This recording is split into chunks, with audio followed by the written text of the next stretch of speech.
There are moments in life when we witness the true depth of human kindness, when someone reaches out to save a soul they have no obligation to protect. Sometimes, these moments come wrapped in the most unlikely circumstances, between people who should never have crossed paths. In the winter of 1347, 10-year-old Ellyn faced death alone in a frozen village where famine had claimed everyone she loved. Duke Alaric, a powerful nobleman burdened by his own losses, found her collapsed on his hunting trail, more ghost than child. What happened next would change both their lives forever. The Duke made a choice that defied every rule of his world, bringing this starving peasant girl into his castle. But winter was only beginning, and his court would not accept this breach of tradition easily. Would their unlikely bond survive the harsh realities of medieval society and the brutal season ahead? Before we jump back in, tell us where you're tuning in from, and if this story touches you, make sure you're subscribed, because tomorrow I've saved something extra special for you. The massive stone walls of Raven's Hollow Castle had witnessed 3 centuries of winters, but none quite like this one. Duke Alaric Blackwood stood at the tall window of his private chamber, watching the snow fall in thick curtains across his lands. At 57, his shoulders still carried the bearing of a man accustomed to command. Though the silver threading through, his dark hair spoke of battles fought both on distant fields and within the quiet chambers of his own heart. The heavy gold signet ring on his right hand caught the firelight as he turned it absently, a habit he'd developed in the 15 years since losing his daughter. The ring bore the Blackwood seal, a raven perched upon a thorned branch, wings spread in defiance. It was more than jewelry. It was the weight of generations, the burden of decisions that rippled through the lives of thousands who called his duchy home. "Your Grace," came a voice from behind him. Lord Garrett Ashford, his chief advisor, entered without ceremony, a privilege earned through 20 years of loyal service. Tall and lean, with sharp features that seemed carved from the same stone as the castle walls, Garrett possessed a mind like a steel trap and the political instincts of a seasoned diplomat. The morning reports from the villages are grim. 3 more families found frozen in their cottages near Millbrook. Alaric nodded grimly, though he didn't turn from the window. The famine had been spreading through the northern duchies like a plague, brought on by 2 failed harvests and an early brutal winter. He'd already opened his granaries to feed as many as possible, but even a duke's resources had limits when facing God's own wrath. "Have the burial details been arranged?" Alaric asked, his voice carrying the weariness of a man who'd given too many such orders. "Yes, Your Grace, Father Benedict will conduct the rites tomorrow." Weather permitting, the Duke's chamber reflected both his noble station and his personal history. Tapestries depicting the great battles of his youth hung beside more recent editions, books on philosophy and governance, a collection of carved wooden figures his daughter had made, now gathering dust on a shelf he couldn't bear to clear. The room's centerpiece was an ornate chess set, its ivory and ebony pieces arranged in a game, half played against an invisible opponent. Alaric had always been a man who thought in terms of strategy, on the battlefield, in the political arena, even in matters of the heart. But some battles couldn't be won through clever maneuvering or superior force. Some losses cut so deep that even time couldn't fully heal the wound. Margaret, the head of his kitchen staff, bustled in, carrying a tray of hot wine and bread. At 43, she possessed the kind of practical wisdom that came from managing both a noble household and her own large family in the village. Her weathered hands moved with practiced efficiency, but her kind eyes always held a warmth that reminded Alaric of simpler times. "You need to eat something." "Your Grace," she said with the gentle firmness of someone who'd known him since he was a boy, learning swordplay in these very halls. Standing at that window, brooding won't bring the spring any faster. Despite everything, Alaric found himself almost smiling. Margaret had been part of the castle household since before his marriage, and she was one of the few people who dared speak to him with such familiarity. She'd helped raise his daughter Elena, and her grief at the child's death had been nearly as profound as his own. The Duke is considering the welfare of his people. As always, Garrett interjected, though not unkindly. The advisor understood the delicate balance of the household's relationships better than most. His people will be better served by a duke who takes care of himself, Margaret replied, setting down the tray with deliberate emphasis. Elena wouldn't want to see you wasting away like this. The mention of his daughter's name brought the familiar tightness to Alaric's chest. Elena would have been 25 now, probably married with children of her own. She died of fever at 10 years old, during another harsh winter much like this one.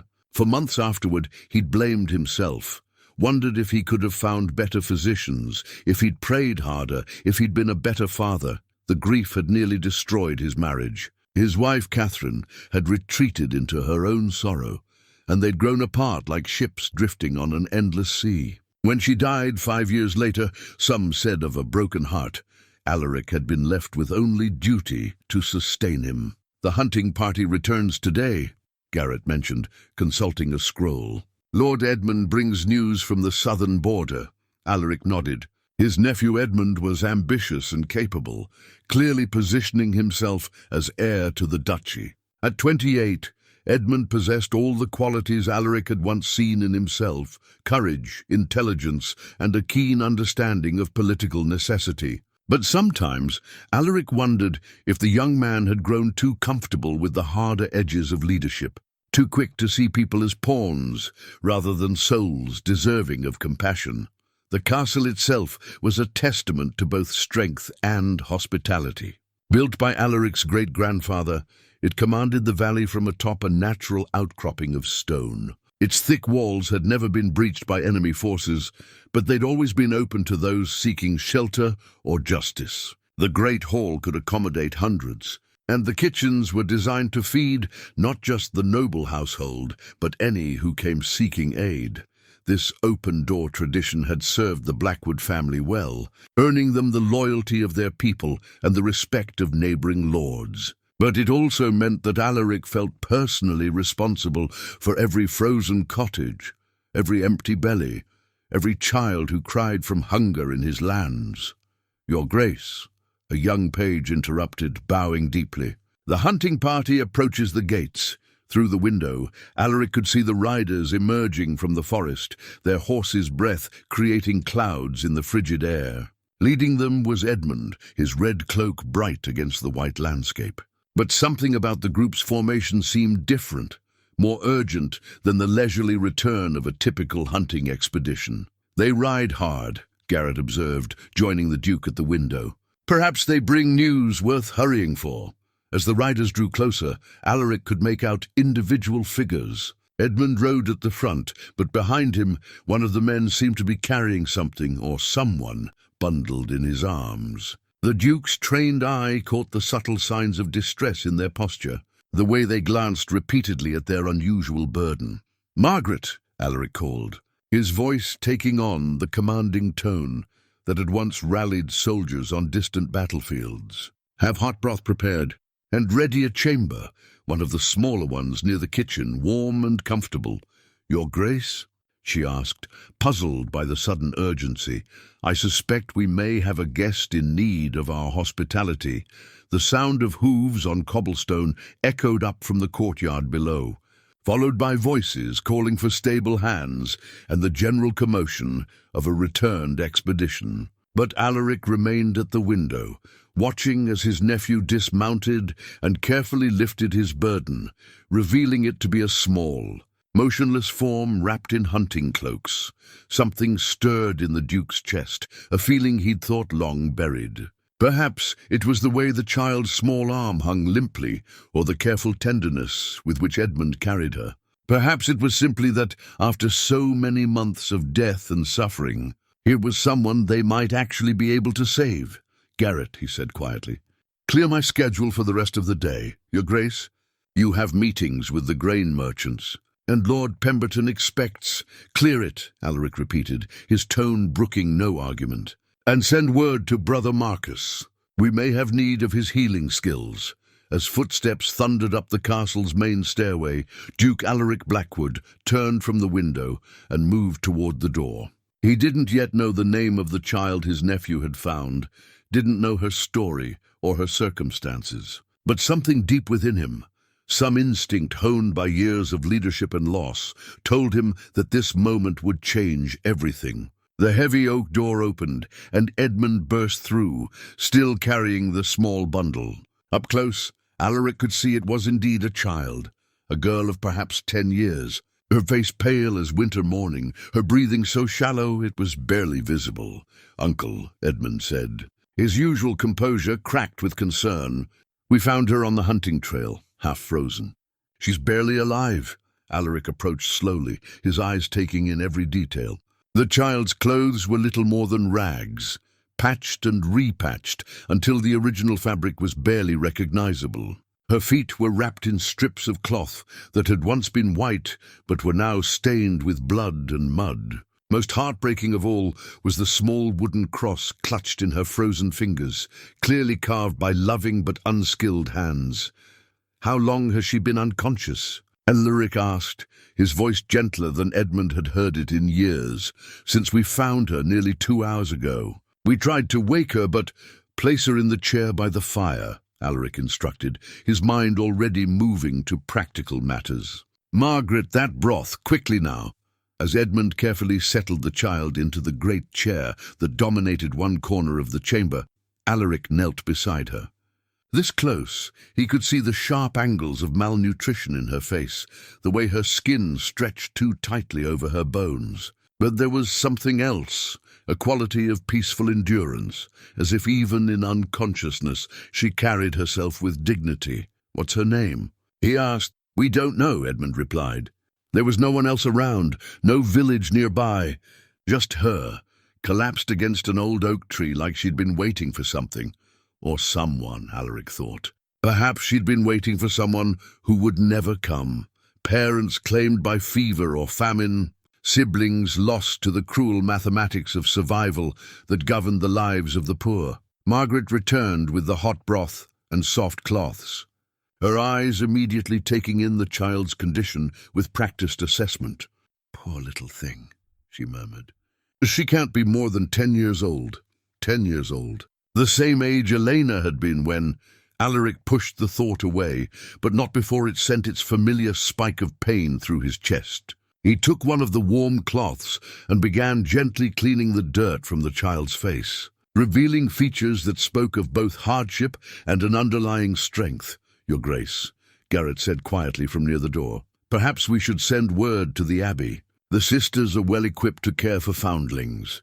The suggestion was practical, even compassionate. The Abbey was only a day's ride away, and the nuns were known for their skill in healing and their dedication to caring for orphaned children. It would be the proper thing to do, the expected thing, but as Alaric looked down at the small face framed by tangled brown hair, as he saw the careful way she held that wooden cross even in unconsciousness, something inside him rebelled against the practical solution. "We'll tend to her here," he said simply. "Your Grace." Garrett's voice carried a note of warning. "The court will talk. A duke taking in a peasant child—" "Let them talk," Alaric replied, carefully dripping warm broth between the child's slightly parted lips. "This castle has always been a place of refuge for those in need." As if summoned by his words, the child's eyelids fluttered. Her breathing deepened slightly, and the smallest sound escaped her lips, not quite a word, but close enough to hope. Duke Alaric Blackwood settled back in his chair, watching the slow return of life to features too young to have known such hardship. Outside, the snow continued to fall, and somewhere in the castle's depths, preparations were already being made for another long, difficult night. But for the first time in 15 years, Alaric felt something he'd almost forgotten, the stirring of protective instinct, the quiet joy of being needed, not for his title or his power, but for his simple human capacity to care. The child's eyes opened like flowers greeting dawn, slowly, cautiously, as if unsure whether consciousness was a blessing or a curse. They were brown, Alaric noticed, the color of rich earth after rain, and they held a wariness that no child should possess. She blinked several times, her gaze moving from the ornate ceiling to the tapestried walls. before finally settling on the face of the man kneeling beside her chair. For a long moment neither spoke. The Duke found himself studying her features more carefully now that she was awake. The determined set of her small jaw, the way her fingers still clutched that wooden cross as if it were an anchor in a storm. "Easy now," Alaric said softly, his voice carrying the same gentle tone he'd once used with Elena during her nighttime fears. "You're safe." The child's eyes widened at his words, not with relief, but with something closer to disbelief. She tried to sit up straighter in the great chair, but the effort seemed to exhaust her. Her lips moved, but no sound emerged.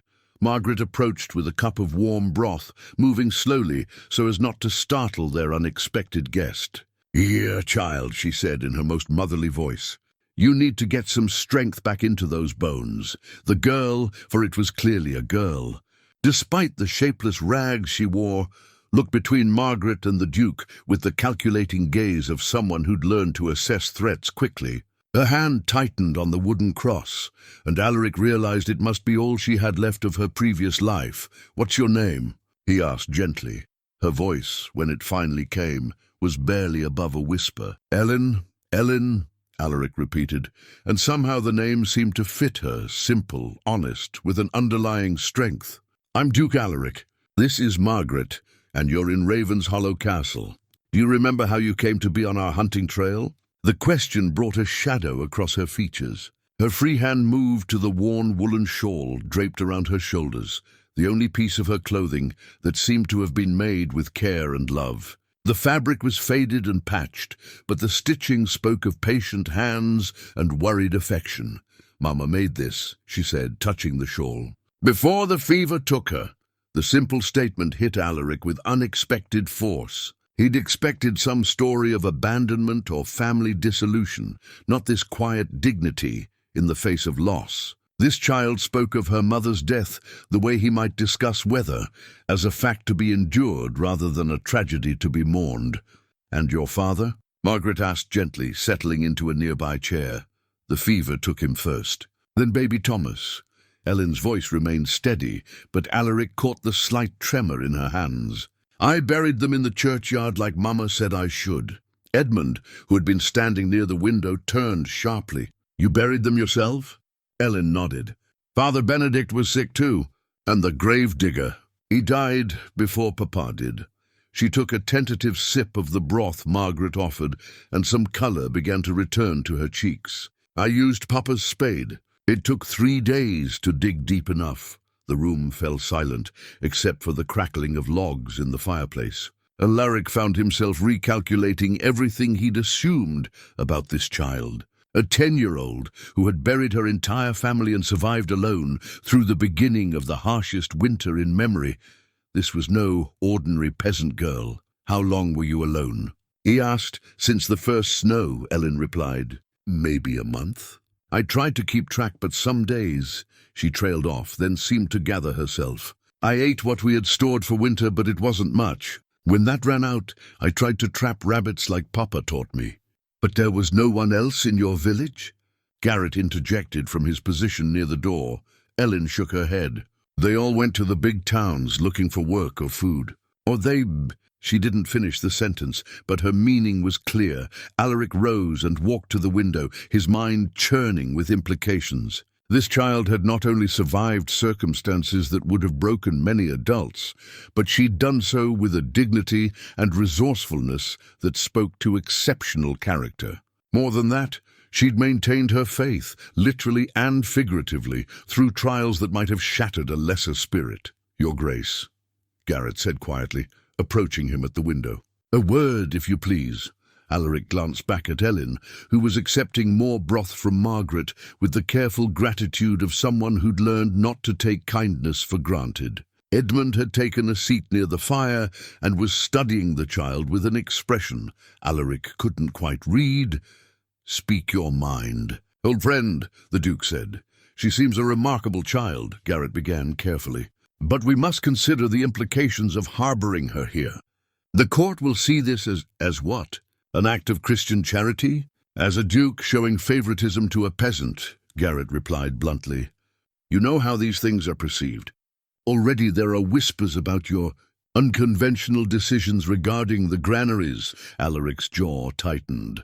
The criticism of his decision to open the ducal stores to feed the starving had been swift and pointed.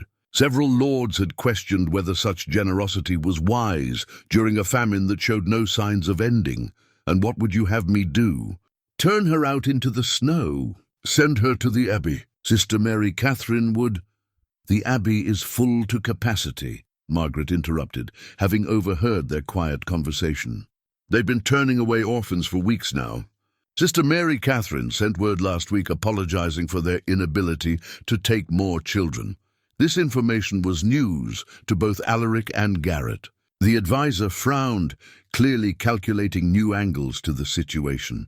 Then the orphanage in Millbrook, burned down a month ago, Edmund said from his seat by the fire. I saw the ruins during our hunt. Lightning strike from what the locals said. Alaric turned back to look at Ellyn, who was now sitting up straighter in the great chair, the warm broth having restored some of her strength. She was listening to their conversation with the focused attention of someone who understood that her fate was being decided by others. A familiar experience, no doubt. Do you have family elsewhere? He asked her directly. Anyone who might take you in? Ellyn considered the question seriously.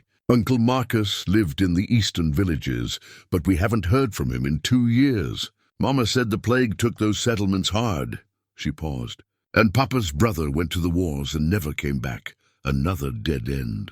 Alaric felt the weight of decisions settling on his shoulders like a familiar cloak. Every instinct of leadership told him to find a practical solution, to delegate this responsibility to someone better equipped for it.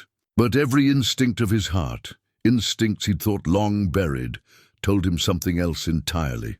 Your Grace, Edmund said carefully, perhaps we should discuss this more privately. Alaric glanced at his nephew, noting the diplomatic tone. Edmund was right, of course. Decisions of this magnitude should be made with careful consideration of all political and practical ramifications. But sometimes, Alaric reflected, the right decision was also the simple one. No, he said quietly. I think we've discussed enough. He walked back to Ellyn's chair and knelt beside it again, bringing himself to her eye level. Up close, he could see the exhaustion that still lingered in her features. But also something else, a spark of hope that she was trying very hard not to acknowledge. Ellyn, he said gently, would you like to stay here at Raven's Hollow? At least until spring comes and the roads are safe for travel. The child's eyes widened, and for the first time since awakening, her careful composure cracked slightly. You would let me stay? In the castle? I would. Margaret here runs the kitchens, and I suspect she could use an extra pair of hands. And perhaps, he smiled, you could help me with my chess games. It's been too long since I had a worthy opponent. Behind him, Alaric heard Garrett's sharp intake of breath and the soft sound of Edmund setting down his wine cup with more force than necessary. But he kept his attention focused on Ellyn, watching as understanding dawned in her young face. I could work, she said eagerly. I'm strong, and Mama taught me to cook and clean. I won't be a burden. You could never be a burden, Alaric assured her, and was surprised to realize he meant it completely. Margaret was beaming now, clearly delighted by this turn of events. We'll get you properly fed and find you some suitable clothes, she said, and a warm bed in the servants' quarters. Actually, Alaric said, still looking at Ellyn, I think one of the small chambers near my quarters would be more appropriate. The castle can be confusing for newcomers, and it would be better to keep her close until she learns her way around. This final detail sent a clear message to everyone in the room. Duke Alaric Blackwood was not simply offering temporary shelter to a foundling. He was making a statement about the value he placed on this child's welfare and the protection she would receive under his roof. Ellyn clutched her wooden cross tighter and nodded solemnly. I'll be good, she promised. I'll work hard and not cause trouble. I have no doubt of that, Alaric replied, rising to his full height. Now let's get you settled and fed properly. Tomorrow we can begin to think about the future as Margaret bustled about, making arrangements for their unexpected guest. And Edmund excused himself with barely concealed frustration. Garrett lingered near the Duke's shoulder. "I hope you know what you're doing," he murmured. Alaric looked down at Ellyn, who was now following Margaret's cheerful instructions about finishing her broth, and felt something stir in his chest that he'd thought died with his daughter 15 years ago. "So do I, old friend," he said quietly. "So do I."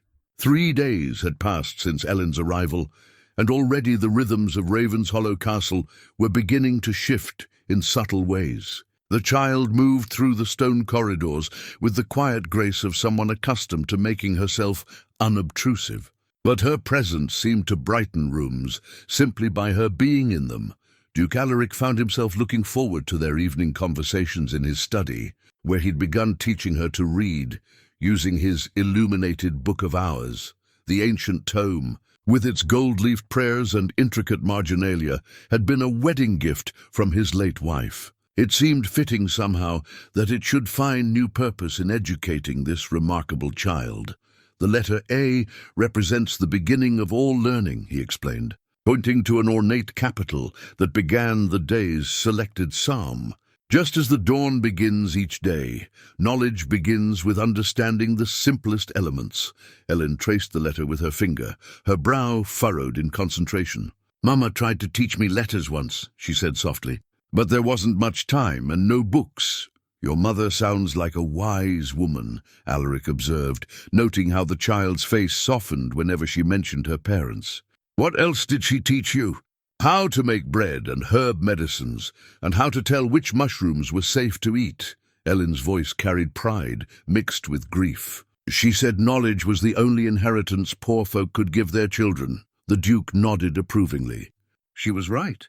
Wealth can be lost, titles can be stripped away, but learning becomes part of who you are." He turned the page to reveal an illustration of Saint Benedict welcoming travelers. This saint understood that hospitality is one of the highest virtues.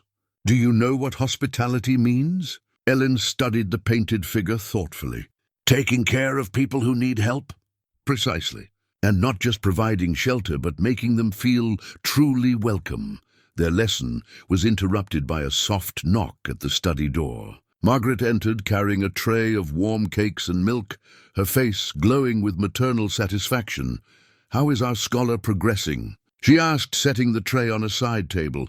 "Remarkably well," Alaric replied, and meant it. In just 3 days, Ellyn had mastered the basic letters and was beginning to sound out simple words. More impressive still was her hunger for learning. She absorbed every lesson with the intensity of someone who understood the precious nature of opportunity. Margaret had become utterly devoted to the child's welfare. She'd managed to procure proper clothing from somewhere, a simple but well-made dress in deep blue wool that transformed Ellyn from a ragged waif into a respectable young lady. The transformation was remarkable, revealing not just the child's natural beauty, but her inherent dignity. "The kitchen maids have been asking about her," Margaret mentioned casually as she arranged the refreshments. "They're curious about the little one who's captured our Duke's attention." Alaric caught the underlying meaning in her words.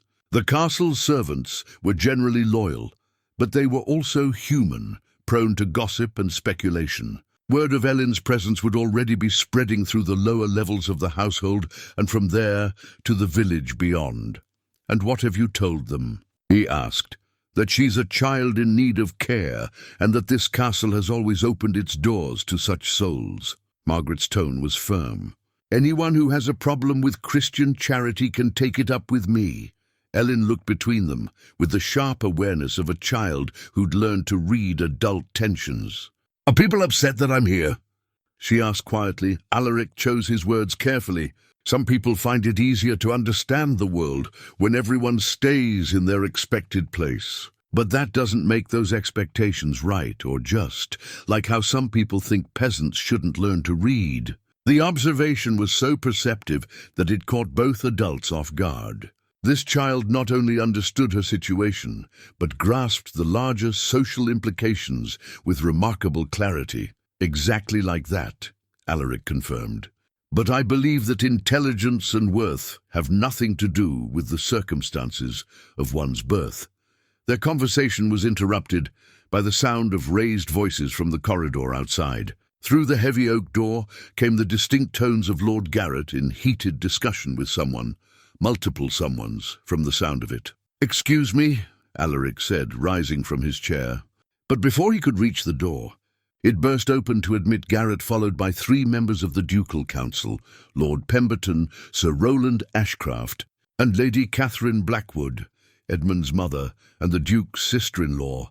Lady Catherine swept into the room with the imperious bearing of someone accustomed to having her opinions treated as law. At 52, she remained handsome in a severe way, her silver hair pulled back in an elaborate arrangement that spoke of hours spent with her maids. Her dark eyes immediately fixed on Ellyn, who had instinctively risen from her chair and moved closer to Margaret. "So this is the creature that has the entire duchy talking," Lady Catherine said, her voice carrying the particular disdain that only the truly well-born could manage. "This is Ellyn," Alaric replied evenly. "A guest in my house." "A guest?" Lord Pemberton stepped forward, his florid face flushed with indignation. "Your Grace, we've received complaints from 3 separate noble houses about this irregularity. The Countess of Westmarch is particularly concerned about the precedent this sets." Alaric felt his temper beginning to stir, but he kept his voice level. "The Countess of Westmarch is welcome to manage her own household as she sees fit. I will manage mine."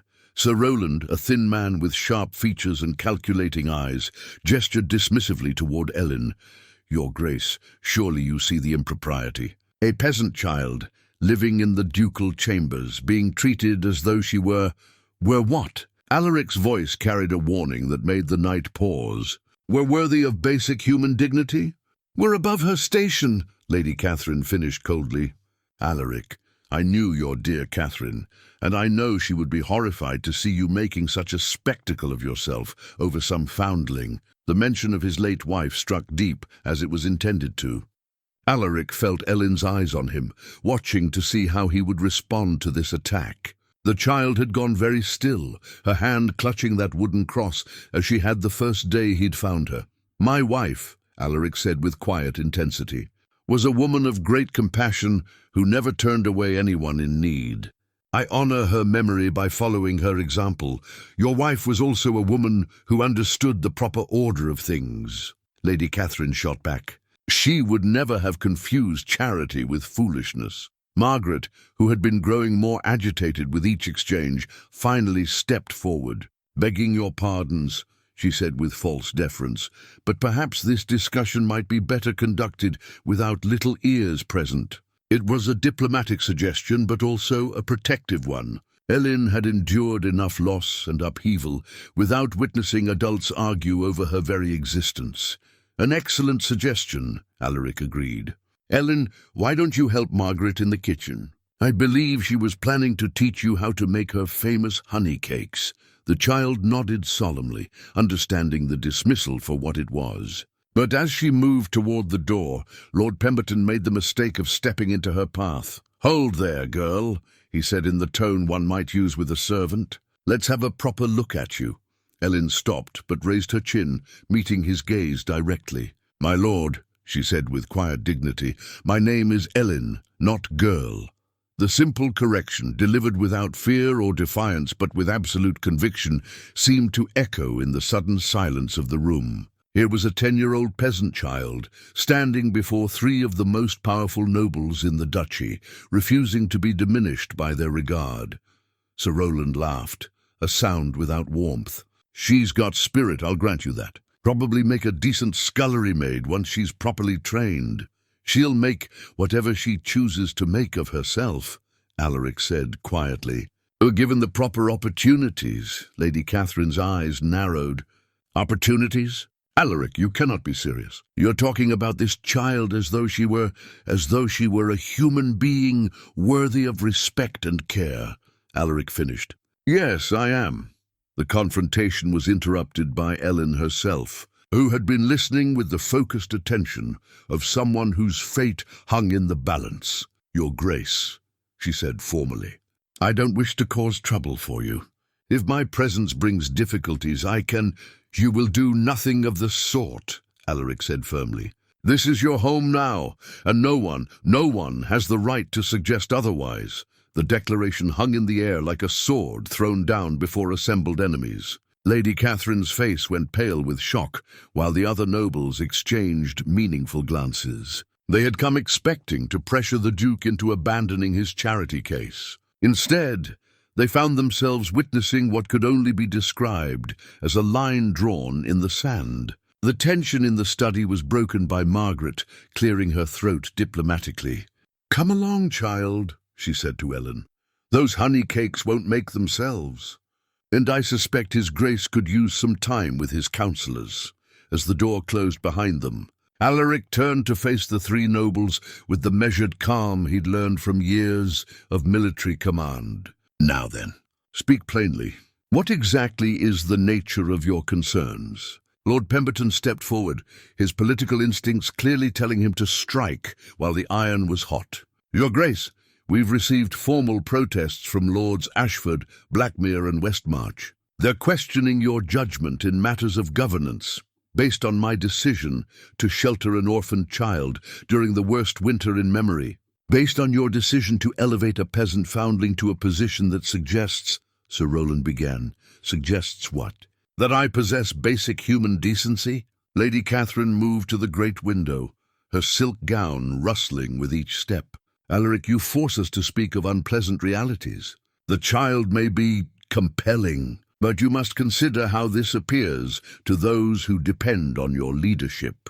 A duke who shows such favoritism to the lowest-born calls into question his ability to make rational decisions about matters of greater import."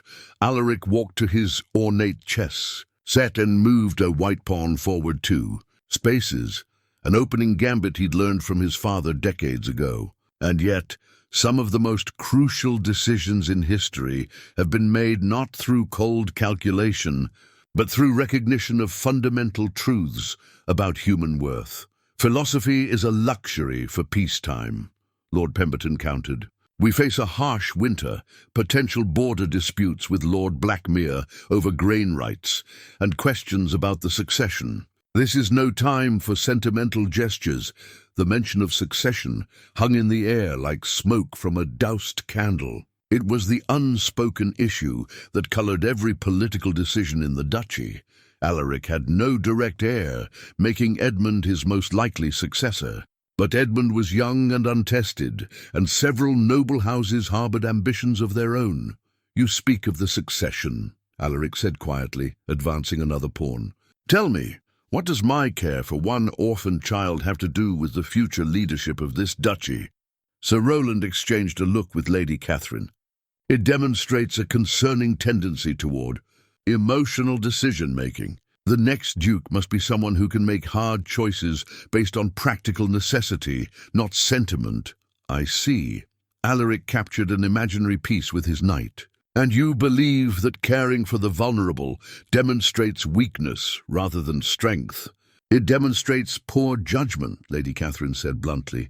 "The common people need to see their leaders as figures of authority and wisdom, not as charitable institutions taking in strays." The word strays seemed to echo in the chamber, and Alaric felt something cold settle in his chest.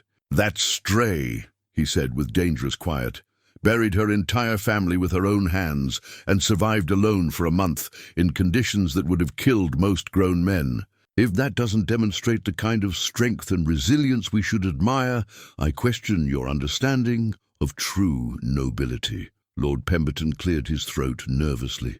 "Your Grace, no one questions the child's fortitude, but surely you see the broader implications. If word spreads that Duke Blackwood has taken a peasant girl as his ward, shall we say, it could be misinterpreted."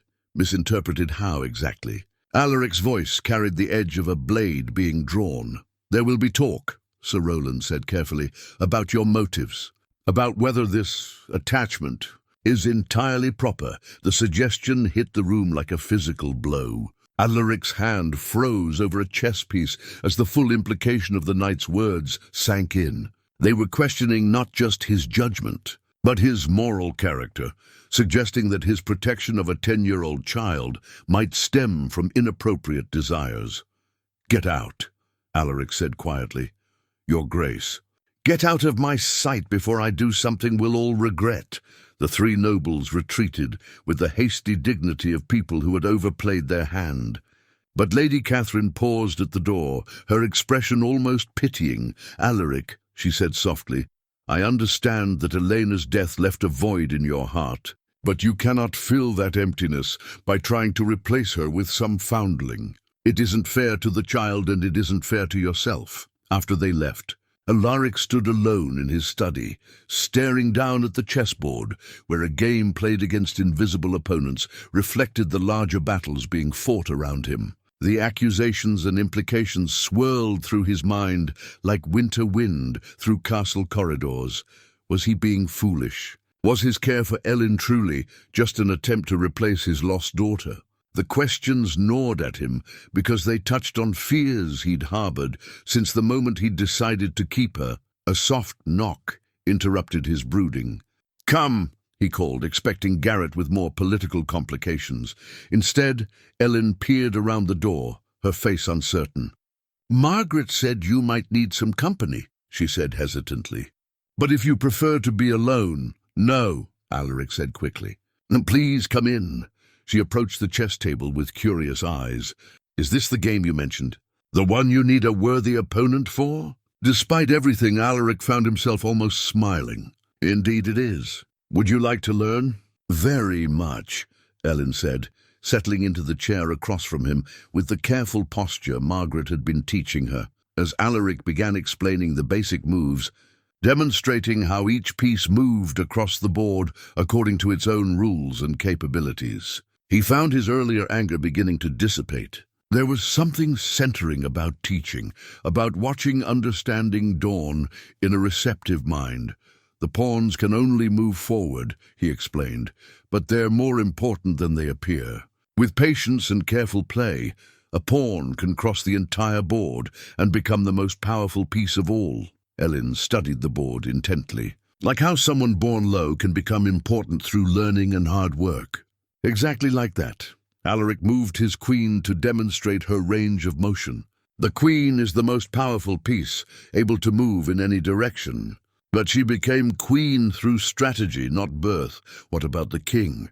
Ellyn asked, pointing to the tallest piece.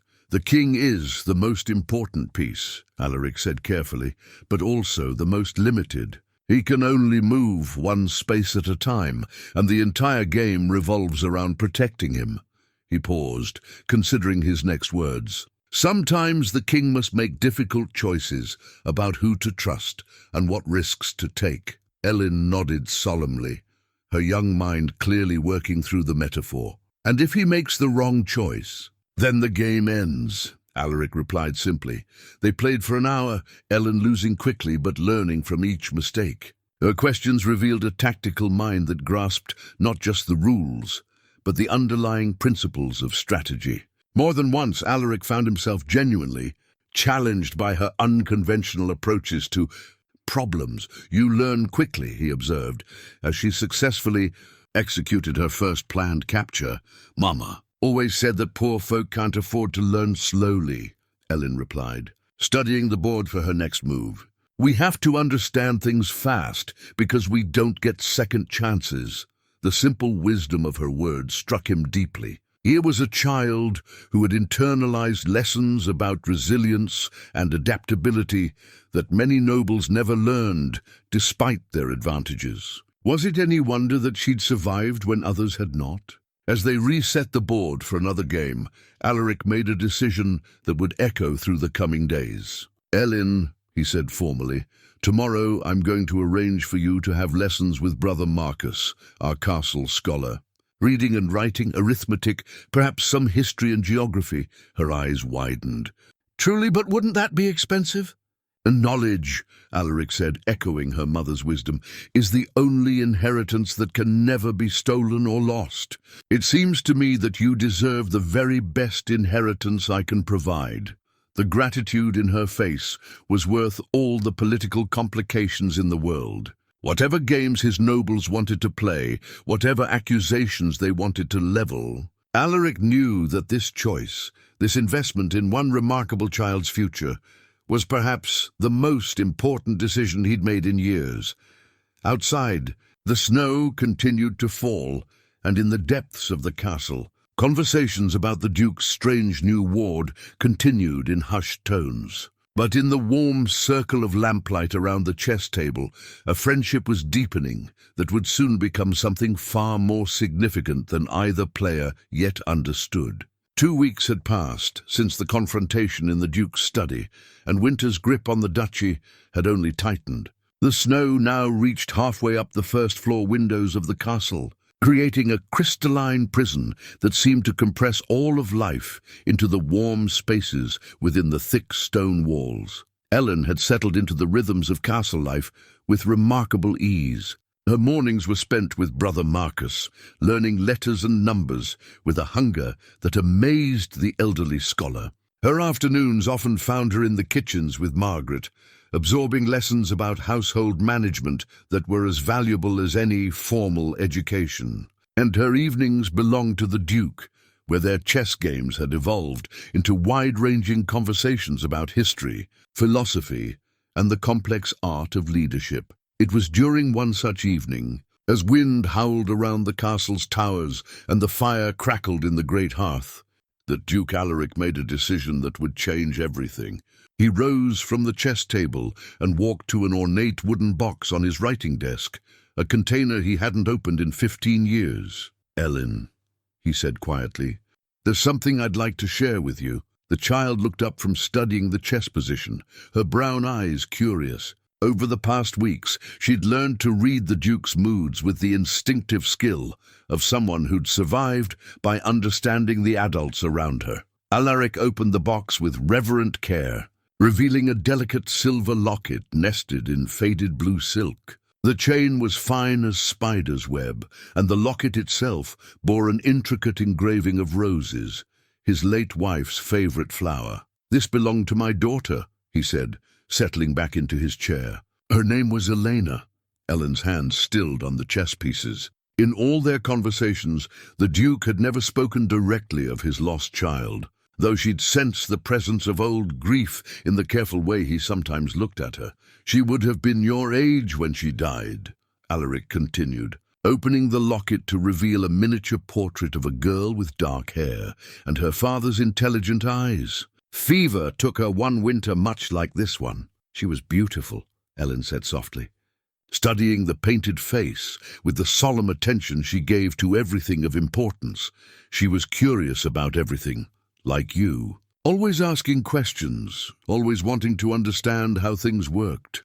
Alaric's voice carried both pain and warmth. She loved chess, though she was terribly impatient with strategy. She preferred to charge straight ahead rather than plan her moves. Despite herself, Ellyn smiled at this. "That's the opposite of how you taught me to play." "Yes, well," Alaric cleared his throat.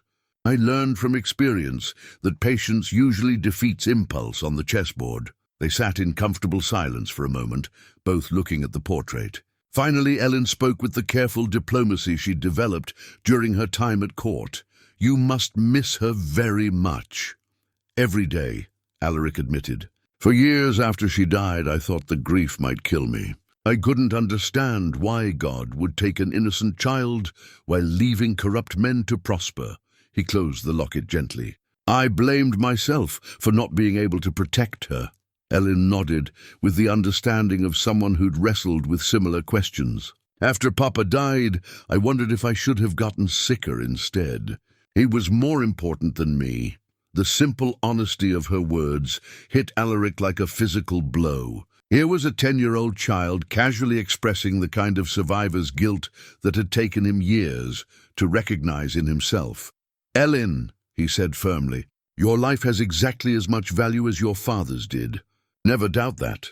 But he knew how to do important things. He could work the fields and fix broken tools, and you survived when he could not," Alaric interrupted gently.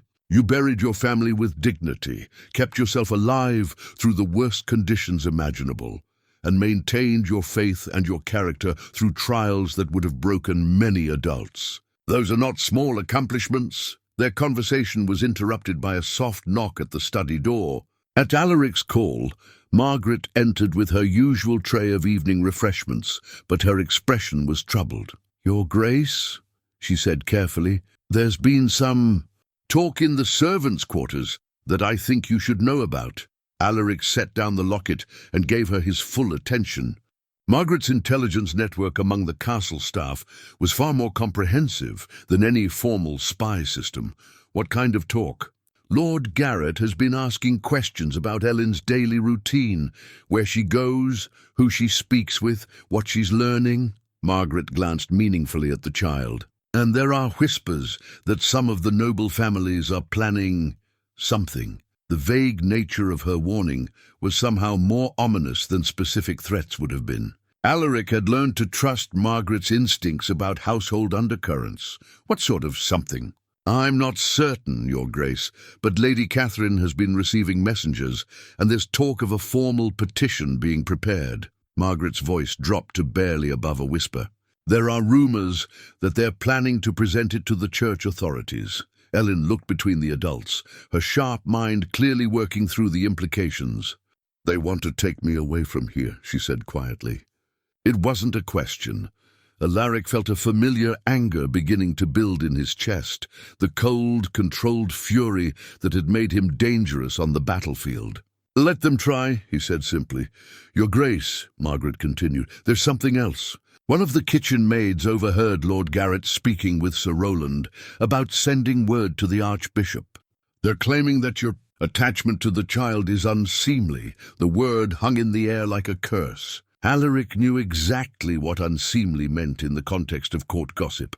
They were preparing to formally accuse him of improper conduct with a child under his protection. "I see," he said with deadly calm. "And what does our dear Lord Garrett think such accusations will accomplish?" "Perhaps," came a voice from the doorway, "he thinks they will remind you of your duties to this duchy."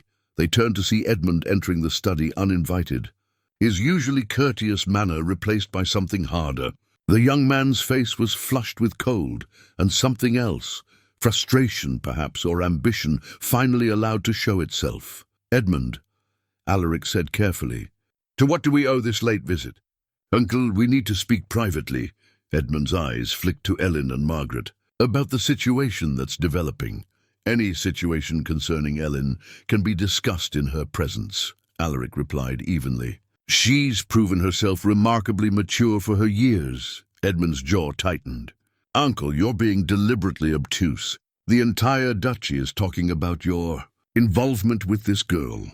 People are beginning to question your judgment, your fitness to lead. And what do you think, nephew? Do you question my judgment?" The direct challenge hung between them like a sword. Edmund had always been careful to show proper deference to his uncle, but now something in his posture suggested that deference was wearing thin. "I think," Edmund said slowly, "that a duke must sometimes sacrifice personal desires for the greater good of his people." "And I think," Alaric replied, "that a duke who cannot show mercy to one helpless child is unfit to rule over thousands." "Mercy." Edmund's voice rose slightly. "Uncle, this has gone far beyond mercy. You're treating this peasant girl as though she were what?" Alaric stood, his full height making him an imposing figure in the firelight. "As though she were worthy of care, of education, of protection." "As though she were your daughter," Edmund said bluntly. The words fell into silence, like stones into a deep well. Margaret's sharp intake of breath was audible, and Ellyn had gone very still in her chair. "And what," Alaric asked with dangerous quiet, "would be wrong with that?" The silence stretched between uncle and nephew like a chasm that had opened suddenly in familiar ground. Edmund's face flushed deeper as he realized the implications of his challenge, while Alaric stood motionless, every line of his body radiating controlled authority. "Nothing would be wrong with that," Alaric said finally, his voice carrying the weight of absolute conviction. "Nothing at all." Edmund stepped back as if struck. "Uncle, you cannot be serious. She's a peasant foundling with no family, no connections, no protection except what I choose to give her." Alaric finished. "Yes, I'm quite aware of her circumstances." From her chair by the chess table, Ellyn watched the confrontation with wide eyes. Despite her youth, she understood that something fundamental was being decided in this moment, not just her immediate fate, but the very nature of her place in the Duke's life. Margaret, with the wisdom of long service, quietly withdrew to the edge of the room, where she could observe without appearing to eavesdrop. But her weathered hands were clasped tightly, betraying her anxiety about the outcome. "Uncle," Edmund said, his voice taking on the reasonable tone he used when trying to sway the Duke's political decisions. "I understand your compassion for the child. It does you credit. But you must see how this appears to others. A man of your age, unmarried for years, suddenly lavishing attention on a young girl. Careful, nephew." The warning in Alaric's voice could have frozen the very air. "You're walking very close to an accusation that would end our relationship permanently." Edmund raised his hands in a gesture of apparent conciliation, but his eyes remained hard. "I'm not accusing you of anything improper. I'm trying to make you see that others will, regardless of the truth. And you believe I should sacrifice this child's welfare to appease the suspicious minds of petty nobles." "I believe you should consider what's best for the duchy," Edmund replied. "If the church investigates these rumors, if other lords begin to question your leadership, what happens to the thousands who depend on your protection?" It was a skillful argument, Alaric had to admit. Edmund was framing his personal ambition as concern for the greater good, a tactic that might have been effective if the Duke hadn't spent years watching his nephew's political maneuvering. "Tell me, Edmund," Alaric said, walking slowly around the chess table until he stood behind Ellyn's chair, "what exactly do you propose I do with her?" "Send her to the convent at Whitmore Abbey. It's a respectable placement. She'll receive proper Christian education. And the distance will end the speculation. The convent that turned away 36 orphans last month because they lack resources to feed them." Edmund's jaw tightened. "There are other options. The Merchant Guild in Ashford takes in promising young people as apprentices to work as servants for the rest of their lives," Alaric interrupted. "Yes, that sounds like an excellent future for someone with Ellyn's intelligence." The Duke placed his hands gently on the back of Ellyn's chair, a gesture that was both protective and defiant. "What you fail to understand, nephew, is that I have no intention of sending her anywhere." "Then you're making a mistake that could cost you everything," Edmund said bluntly. "The petition Lord Garrett is preparing won't just question your judgment, it will formally request church intervention in your governance. Do you want bishops examining every decision you've made for the past year?" The threat was clear and well aimed. Church investigations were notoriously thorough and could paralyze a noble house for months, while bureaucrats in distant cities debated matters of moral fitness. "And I suppose," Alaric said mildly, "that you've positioned yourself to step in if such an investigation were to find me unfit for leadership." Edmund's moment of hesitation was answer enough. The Duke nodded slowly, pieces of the larger puzzle falling into place in his mind.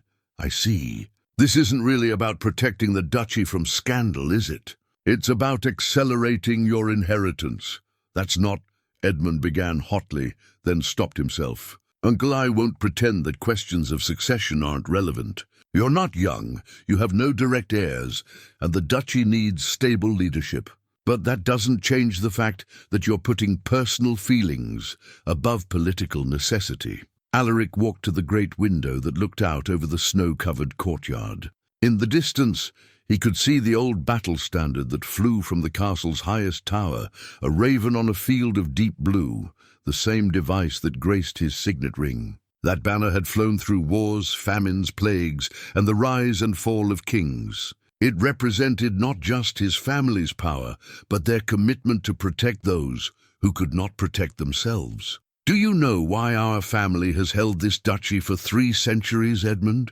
"Because we've been strong enough to defend it and wise enough to govern it," Edmund replied, clearly puzzled by the change of direction. "No," Alaric said quietly.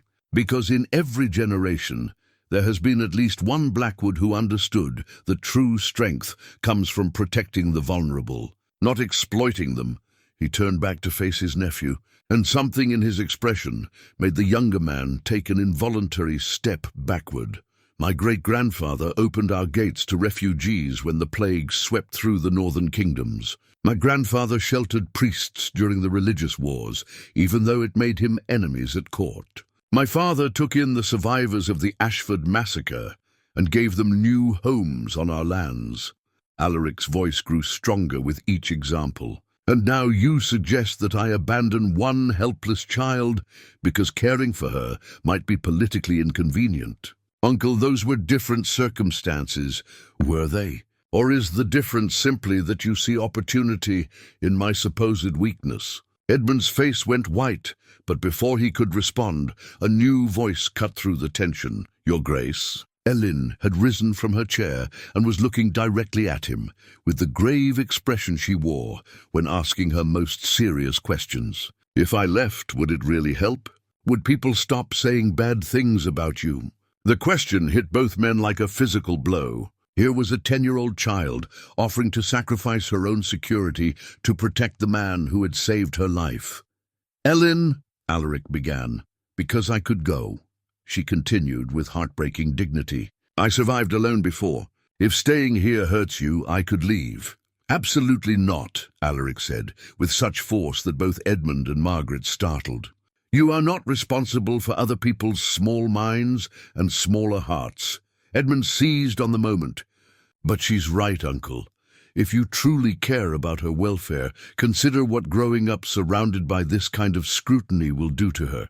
Every friendship questioned, every kindness interpreted as something darker, is that the childhood you want to give her. It was perhaps the most effective argument Edmund could have made, and Alaric felt it hit home, despite his anger at his nephew's motivations. What kind of life would Ellyn have if every interaction was viewed through the lens of suspicion and gossip? There is another option, Edmund said, sensing advantage. A marriage alliance with one of the southern duchies would provide you with a new wife and legitimate heirs. The political benefits would be enormous, and it would end all speculation about your priorities. The suggestion hung in the air like smoke from a snuffed candle. Alaric saw the logic in it. A strategic marriage would indeed solve multiple problems simultaneously. But the thought of replacing his care for Ellyn with the calculated affection of a political bride filled him with revulsion. I think, he said slowly, that this conversation has run its course. Edmund recognized the dismissal, but pressed on with desperate intensity. Uncle, please, consider what I've said. The duchy needs a leader who understands the difference between strength and cruelty, Alaric interrupted. I suggest you spend some time reflecting on which category your suggestions fall into. As Edmund left, with barely concealed frustration, Margaret approached with characteristic directness. Your Grace, she said quietly, the boy may have his own reasons, but some of his concerns aren't wrong. There will be consequences if you continue to defy the court's expectations. I know, Alaric admitted. But some things are worth fighting for, regardless of the cost. Ellyn looked up from the chessboard, where she'd been absently moving pieces. Your Grace, when you showed me the locket earlier, you said Elena loved chess, but was impatient with strategy. Yes, maybe sometimes the best strategy is to stop worrying about what your opponents might do and just protect what matters most. The wisdom in her words struck him like lightning. This child, who had survived alone through circumstances that would have destroyed most adults, understood something about courage that his nephew, for all his political sophistication, had never grasped. Yes, Alaric said softly, settling back into his chair across from her. I believe you're right. 3 days after the confrontation with Edmund, the knock that would change everything came at dawn. Duke Alaric was in his study, reading correspondence by candlelight while the castle still slept, when Margaret burst through the door without ceremony, a breach of protocol so severe it could only mean crisis. Your Grace, she gasped, still clutching her shawl around her shoulders. There's a church official at the gates. Father Matthias from the Archbishop's court, and he's not alone. Alaric set down his letters with deliberate calm, though his mind was already racing through possibilities. How many with him? 6 riders, all bearing church seals. And your grace... Margaret's voice dropped to a whisper. One of them carries the papal banner, a papal representative. This was no routine church visit, or even a response to local complaints. This was official business from the highest levels of church hierarchy, which meant someone with considerable influence had brought their accusations directly to Rome. "Wake Lord Garrett and Brother Marcus immediately," Alaric commanded, rising from his desk. "Have them meet me in the Great Hall. And Margaret—" "Yes, Your Grace?" "Ellyn is not to leave her chamber until I give word otherwise. Post one of the kitchen maids outside her door if necessary, but I want her kept away from whatever this is." As Margaret hurried away, Alaric took a moment to center himself. 30 years of military service and political leadership had taught him that panic was the enemy of clear thinking. Whatever accusations these church officials carried, he would meet them with dignity and the full authority of his position. The great hall of Raven's Hollow Castle had been designed to impress, with its soaring stone arches, magnificent tapestries, and the massive hearth that could warm the entire space, even in the depths of winter. As dawn light filtered through the tall windows, Alaric took his place in the ducal chair that had seated 3 generations of his family. Father Matthias entered with the measured pace of a man accustomed to ceremony. In his 50s, with iron-grey hair and sharp blue eyes, he possessed the kind of austere dignity that came from years in church service. Behind him walked 5 other clerics of varying ranks, their black robes making them look like harbingers of judgment. "Your Grace," Father Matthias said, with a respectful bow that nonetheless carried an undertone of authority. "I bring greetings from His Eminence the Archbishop, and a commission from the Holy See itself." He produced a scroll sealed with red wax and ribbons, the kind of document that could reshape the fate of duchies. "We have come to investigate certain irregularities that have been brought to the Church's attention." Irregularities. Alaric kept his voice level, though he could feel Lord Garrett's tension from across the hall. "Specifically, your harbour of a young girl under circumstances that have raised questions about propriety and proper Christian conduct." Father Matthias unrolled the scroll partially. "Several noble houses have expressed concern about the spiritual welfare of your duchy under such questionable leadership." Alaric felt anger building in his chest, but before he could respond, one of the younger clerics stepped forward. Brother Francis was perhaps 30 years old, with the kind of earnest face that suggested either genuine piety or calculated ambition. "Your Grace," Brother Francis said, "before we proceed with the formal investigation, there are certain facts that must be established. The girl's identity, her family background, the legal circumstances of her placement in your household." "Her identity is simple enough," Alaric replied evenly. "Her name is Ellyn. She's an orphan who lost her family to fever, and I took her in as an act of Christian charity." "Yes," Father Matthias said. "Consulting another document, we've been informed of that version of events. However, our own investigation has uncovered some interesting details." He nodded to Brother Francis, who produced a leather satchel and began extracting various papers and objects. Among them was a document that made Alaric's breath catch. A marriage certificate, old and stained but clearly authentic. "These items," Brother Francis announced, "were recovered from the ruins of a church in the village of Millbrook, where the girl claims to have lived." Alaric studied the marriage certificate, noting the careful script and official seals. But it was the names that made his heart skip. Thomas Ashworth and Mary Blackmere, married in the year of our Lord, 1329. "Ashworth," he said slowly. "That's a minor noble family, yes," Father Matthias confirmed. Thomas Ashworth held a small estate in the eastern reaches, granted to his father for service in the Welsh campaigns. The family was thought to have died out during the plague years, but it appears that Thomas survived and lived as a peasant farmer. Brother Francis produced another document, a birth certificate written in the same careful hand. Ellyn of Millbrook, born to Thomas and Mary Ashworth in the year 1337. Father listed as Thomas, son of Sir William Ashworth. The revelation hit the hall like a thunderbolt. Ellyn was not a peasant foundling, but a child of noble blood. Minor nobility, perhaps, but nobility nonetheless. Her father had apparently chosen to live as a commoner, but that didn't change the legal reality of her birthright. Furthermore, Brother Francis continued, clearly enjoying the dramatic effect, the Ashworth estate, though small, still exists. The lands were never formally transferred after the supposed extinction of the family line.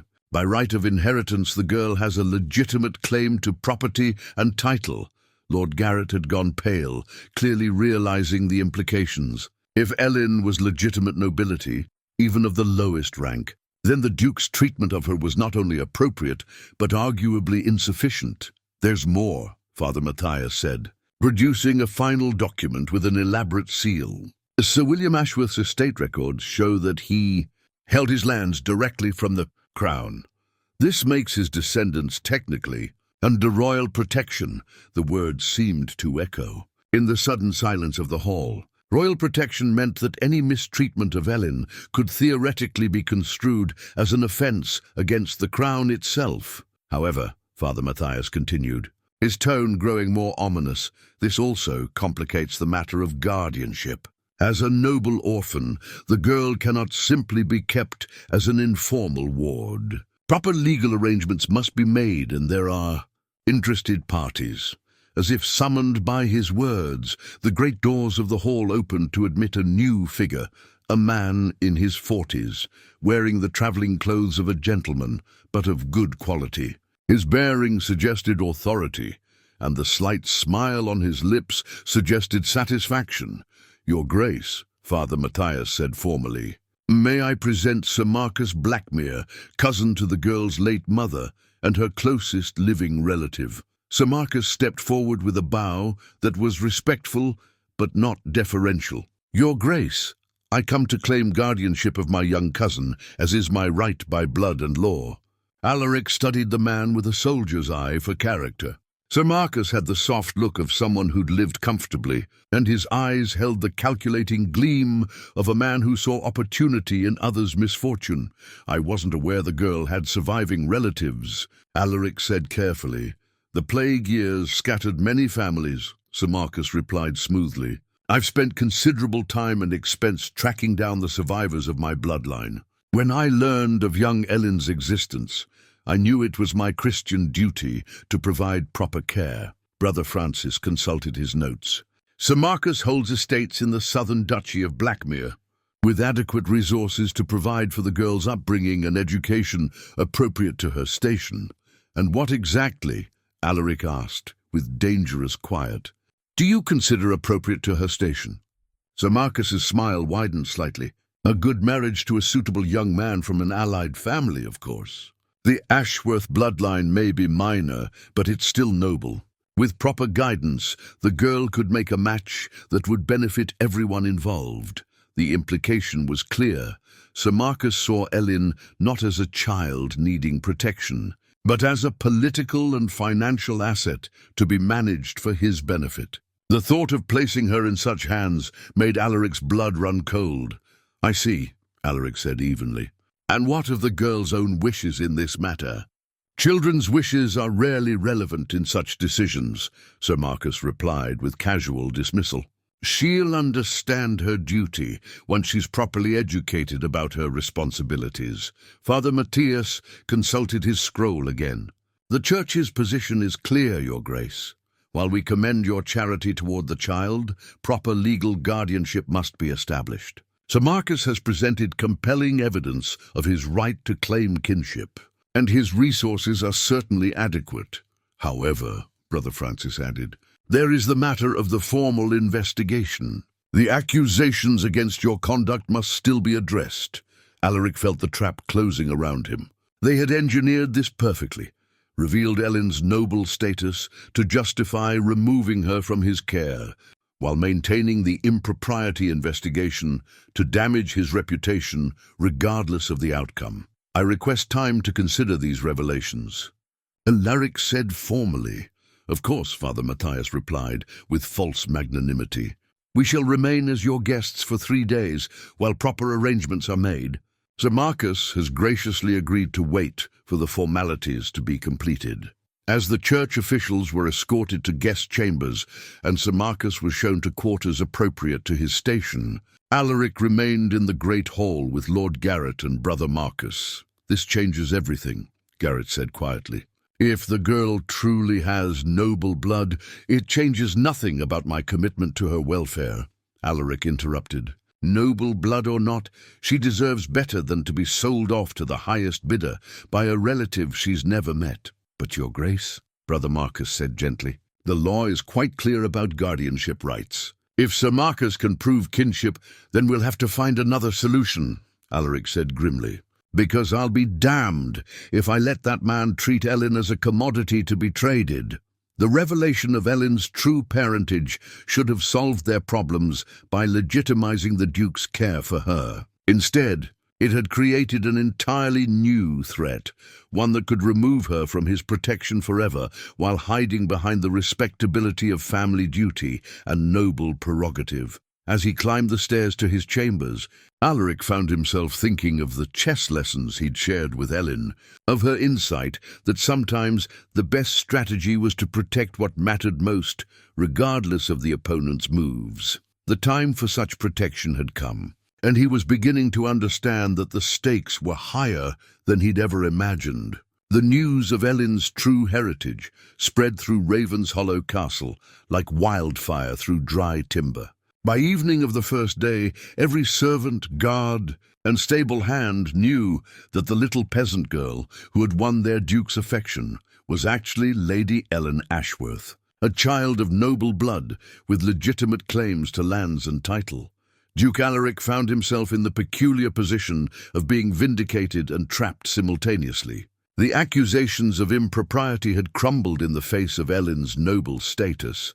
No one could seriously suggest that a duke's care for a legitimate lady, however young and destitute, was anything but appropriate. But this very legitimacy now provided Sir Marcus with unassailable legal grounds to claim guardianship. In his private study, Alaric paced before the great window while his most trusted advisers debated strategies. The room felt smaller somehow, as if the walls were closing in with each passing hour.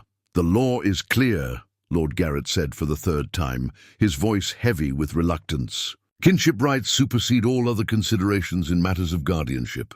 Unless we can prove Sir Marcus is unfit, which we cannot, Brother Marcus interrupted gently. His estates are prosperous, his reputation unblemished, and his claim of cousinship appears genuine.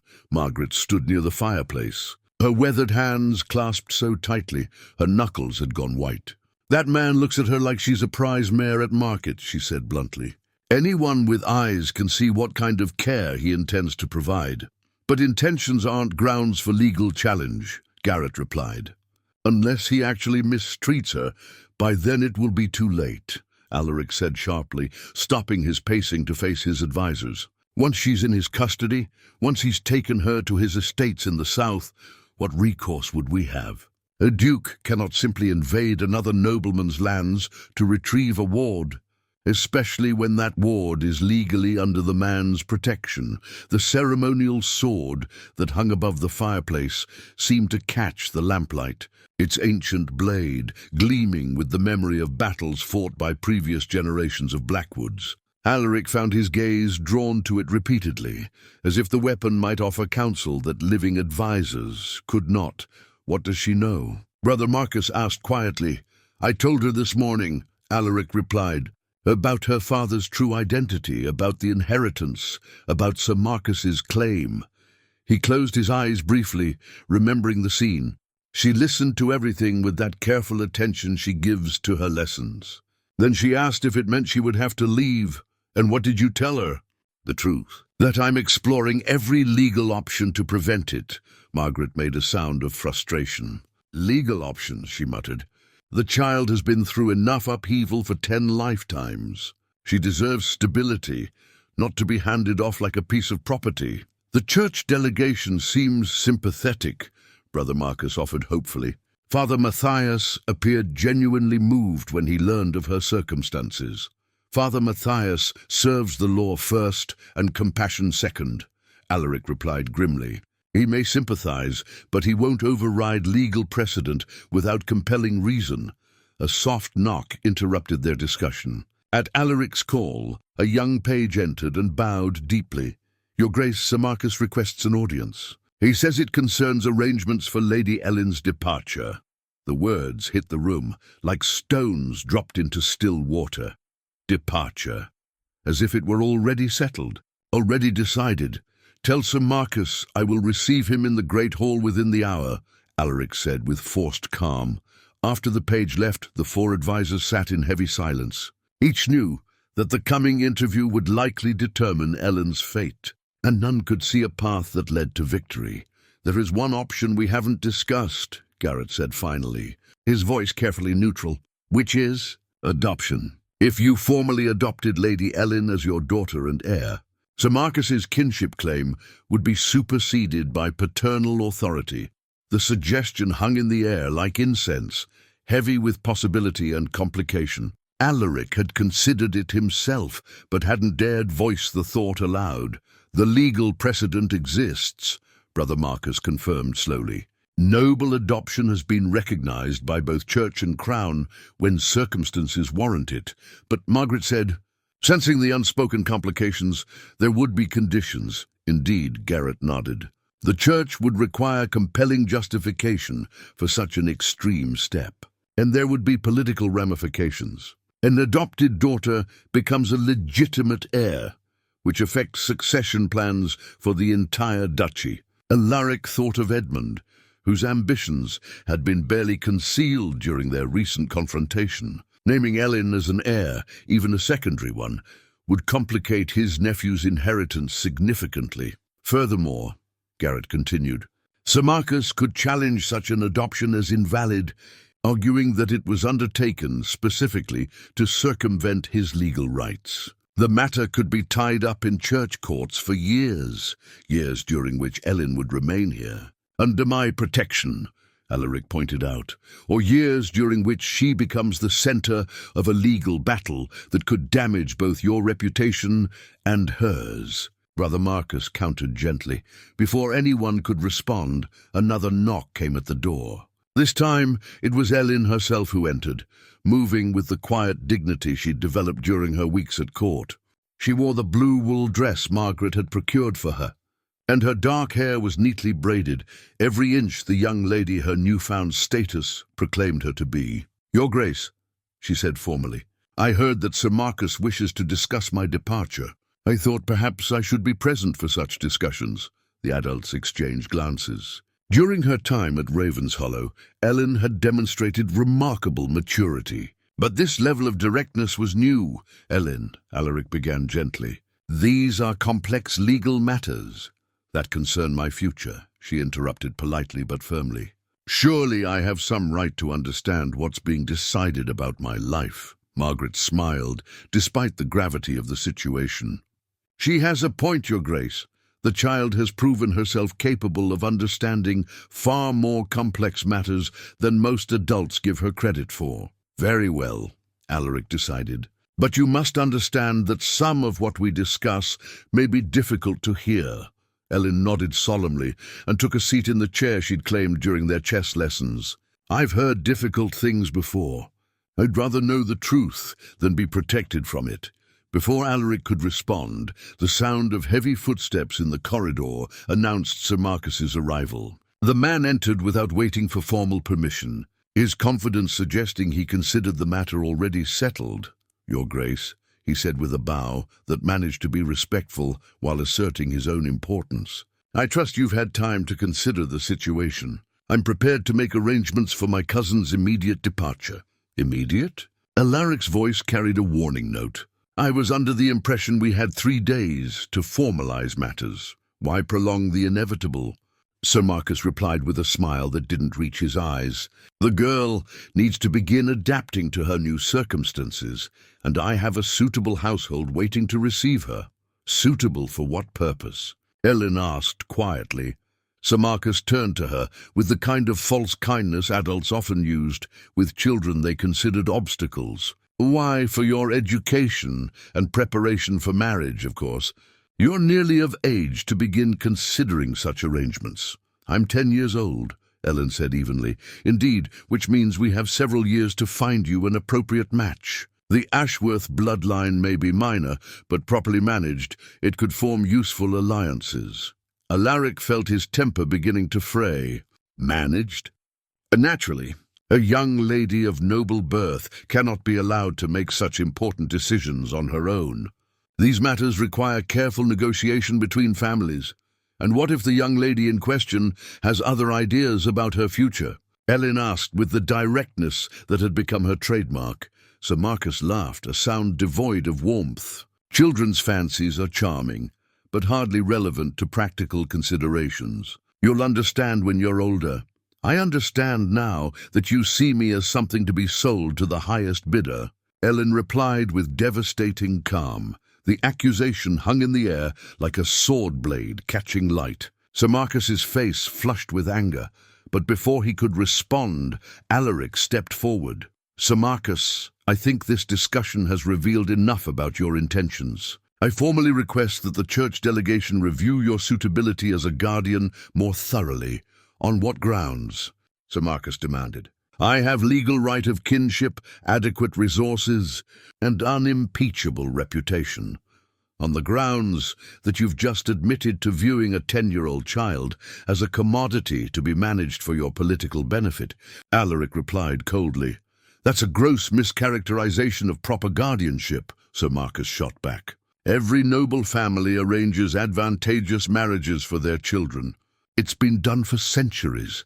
"Not with this child," Alaric said quietly, but with such finality that everyone in the room understood they were witnessing a declaration of war. Sir Marcus's eyes narrowed. "Your Grace, I hope you're not suggesting you would defy a legal order from church authorities. Such defiance would be unfortunate for your own reputation." "My reputation can take care of itself," Alaric replied. "But I will not allow Ellyn to be removed from protective custody and placed with someone who regards her as a business investment. Then you leave me no choice but to request immediate intervention from the church delegation," Sir Marcus said, his mask of civility finally slipping. "Father Matthias will be very interested to hear that you're attempting to obstruct legal guardianship transfer." After Sir Marcus stormed out, the study fell into tense silence. Everyone understood that the confrontation had crossed a line from which there could be no retreat. "Well," Garrett said finally, "that settles the matter of diplomacy." "Indeed," Alaric replied, walking to the ceremonial sword and lifting it from its mounting. The weapon was heavier than he remembered, but it felt right in his hands, balanced, purposeful, ready. "Your Grace." Brother Marcus asked carefully. "Some battles," Alaric said, examining the ancient blade, "cannot be won through negotiation or compromise. Sometimes the only choice is to stand and fight." Ellyn looked up from her chair with eyes that held both fear and determination. "And if we lose?" Alaric met her gaze steadily. "Then we'll lose fighting for something that matters, rather than surrendering something precious for the sake of political convenience." Outside, the wind howled around the castle towers and in the guest quarters. Sir Marcus was undoubtedly planning his next move. But in the Duke's study, surrounded by people who had come to love her, Ellyn felt something she'd never experienced before, the certainty that she was worth fighting for. The final confrontation was coming, and everyone in the room knew that by tomorrow everything would be decided. The great hall of Ravenshollow Castle had never felt more like a courtroom than it did the following morning. Father Matthias had arranged the space with deliberate formality, a table for the church officials, chairs for the involved parties, and witnesses positioned where they could observe every detail of the proceedings. Even the light seemed different, filtered through the tall windows to cast long shadows that gave the ancient stone walls an air of solemn judgment. Duke Alaric entered, wearing his finest doublet and the ceremonial chain of office that marked him as the rightful lord of these lands. But it was the presence of the scales of justice, an ornate set of golden scales that had belonged to his grandfather, that truly transformed the atmosphere. The scales sat prominently on a pedestal near the church official's table, their polished surfaces catching the morning light and serving as a tangible reminder that truth and fairness hung in the balance. Ellyn walked beside him, dressed in a formal gown that Margaret had somehow procured overnight.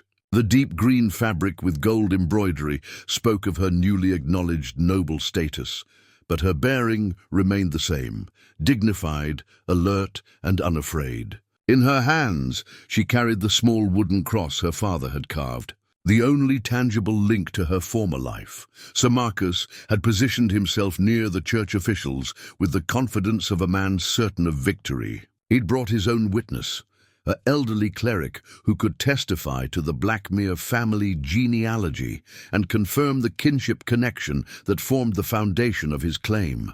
This tribunal, Father Matthias announced formally, has been convened to determine the proper guardianship of Lady Ellyn Ashworth, lately discovered to be a child of noble birth, with legitimate claims to inheritance and protection under both church and secular law. Brother Francis consulted his carefully prepared notes. The parties before us are Sir Marcus Blackmere, who claims guardianship by right of kinship as cousin to the child's late mother, and His Grace Duke Alaric Blackwood, who has provided care and protection since the child's discovery. Before we proceed, Father Matthias said, we must establish the facts of lineage and legal standing. The elderly cleric, Sir Marcus, had stepped forward with a collection of documents. I am Brother Theodore of the Blackmere Monastery, keeper of family records for 40 years. I can confirm that Sir Marcus Blackmere is indeed cousin to the late Mary Blackmere, who married Thomas Ashworth in the year 1329. He spread genealogy charts across the table, tracing bloodlines with practiced precision. The connection is clear and legitimate.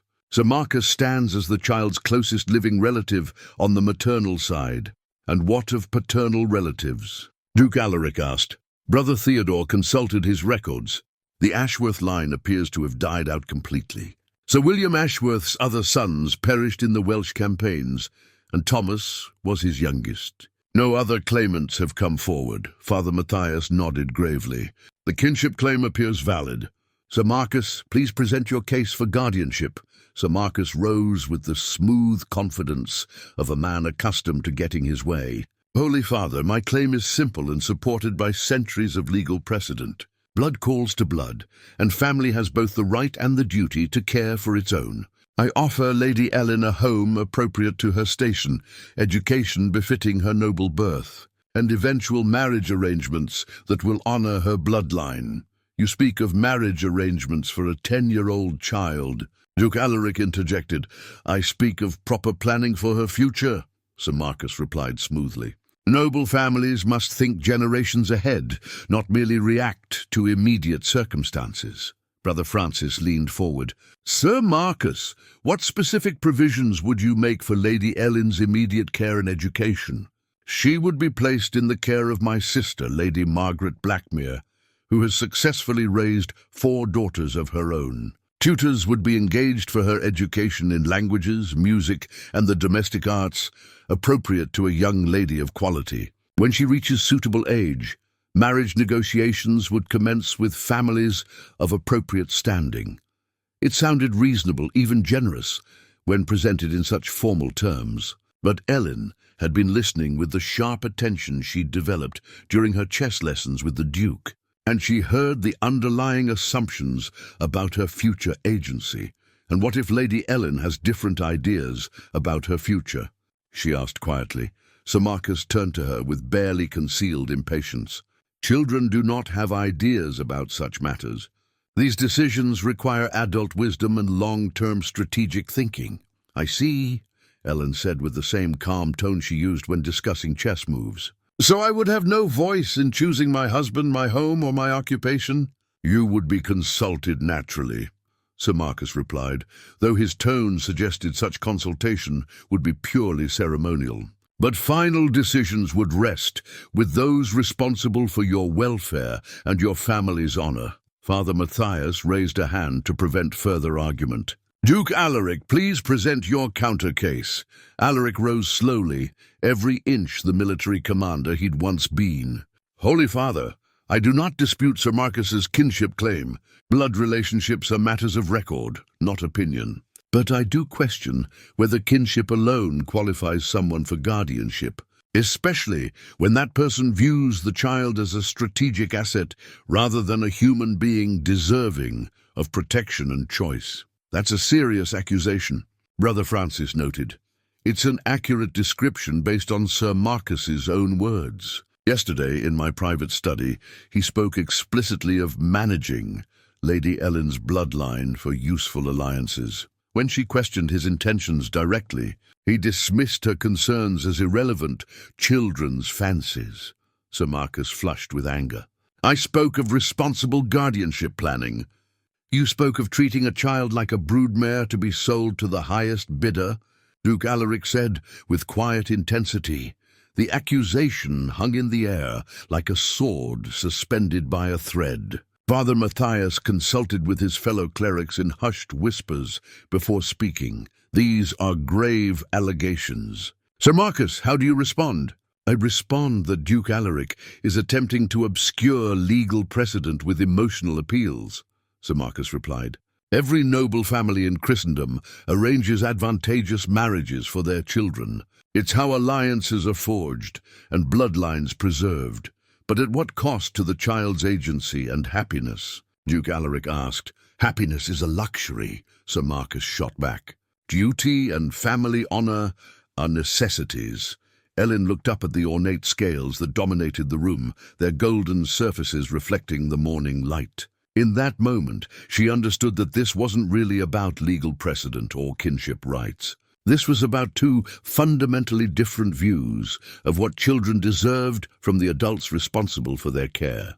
The tension in the great hall reached its peak as Father Matthias prepared to render judgment. But before he could speak, Ellyn rose from her chair with the dignified bearing that had impressed everyone who'd met her. Holy Father, she said clearly, her young voice carrying surprising authority. May I be heard on the matter of my own guardianship? The request was unprecedented.